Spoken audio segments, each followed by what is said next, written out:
Oras na para sa dekorasyon. Aw, baka tumalon sa akin ang bear. Maligayang pagdating sa inyong bagong kwarto, mga kaibigan. Ang Ang alikor bago na kong ito ay kama ay magiging perpekto para magpahinga dito. Kayo mga cute, nandito sa istanteng ito, disco ball, magsasaya tayo.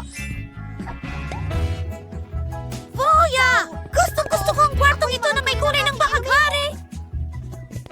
At ang huling touches ko, isang paru-paro sa dingding, isa pang unicorn syempre, at isang bahaghari sa itaas ng aking kama.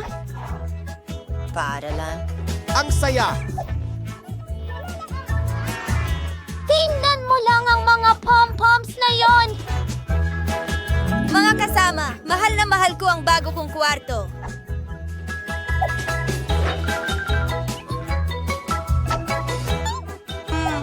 Nakalimutan ko ang isang bagay. Papalitan natin ng kulay ang mapusyaw na painting na ito. Mayroon akong mga nail polish at magsisimula tayo sa kahel.